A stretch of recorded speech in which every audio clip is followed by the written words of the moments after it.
আজকের ভিডিওতে দেখব কিভাবে আমরা 60 দিন আগে ফেসবুকের নাম চেঞ্জ করব। তো আমরা লাইট অ্যাপসে চলে যাব। তো এখানে দেখতে পাচ্ছেন যে এখানে 60 দিনের আগে নাম চেঞ্জ করা সম্ভব না। তো এটা আমরা কিভাবে করব? তো আমরা ব্যাক চলে যাব, আমরা প্রোফাইলে চলে যাব। প্রোফাইল থেকে আমরা এখান থেকে একটা নিকনেম বসাই দেব, যে নামটা আমরা দিব ওই নামটা বসাই দিব এখানে। তো আমি এখানে একটা নাম বসাই দিই, নামটা দিয়ে দিলাম। এখন আমরা সেভ বাটনে ক্লিক করব। এখান থেকে জন্ম তারিখ আর কার্ডের নাম দুইটা সেম রেখে করবেন, কার্ডে যেরকম আছে এরকম দিবেন। তো নিকনেমটা হয়ে গেছে, এখন এখানে কাজ শেষ। অ্যাপ দিয়ে আর আমাদের কাজ নেই, আমরা এখন চলে যাবো মোজিলা ফায়ারফক্সে। তো এখান থেকে লিখবো আমরা mbasicfacebook.com।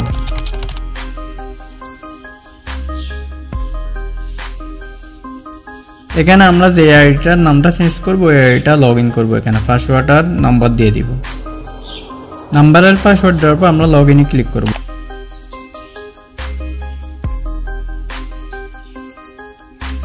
এখানে আমরা ওকে বাটনে ক্লিক করব।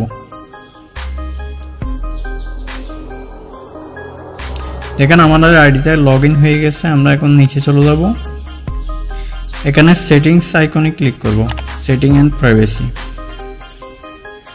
এখানে পার্সোনাল এন্ড অ্যাকাউন্ট ইনফরমেশনে ক্লিক করব। এখান থেকে নামের উপর এডিটে ক্লিক করব। এখানে দেখেন এখানেও লেখা আছে যে 60 দিন পরে আমি নামটা চেঞ্জ করতে পারবো, তার আগে পারবো না। তো এখানে একটা ছোট্ট করে লেখা আছে লার্ন মোর, এখানে ক্লিক করব। এখান থেকে একটু স্ক্রল করে উপরে চলে গেলে এখানে লেখা আছে লেট আস নাও, এখানে ক্লিক করব।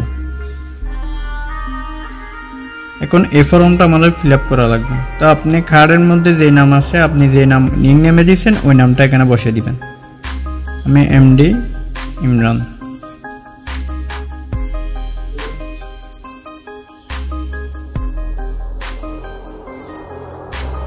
একটু নিচে চলে আসবেন, আসার পর এখানে আছে ইউর ডকুমেন্টস, এখানে আপনার কার্ডটা সাবমিট করে দিবেন।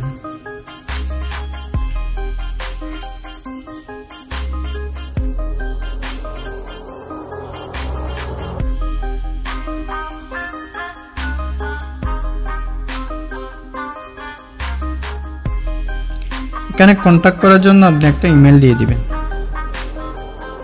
ইমেল দেওয়ার পর আপনি এখানে সেন্ড বাটনে ক্লিক করবেন। দেখেন আমাদের ফর্মটা সাবমিট হয়ে গেছে। এখন আপনি 1 মিনিট থেকে লাস্ট 7 দিন পর্যন্ত আপনি অপেক্ষা করবেন, দেখবেন আপনার নামটা খুব তাড়াতাড়ি চেঞ্জ হয়ে যাবে। আপনি এভাবে আপনার নামটি চেঞ্জ করতে পারবেন 60 দিন আগে।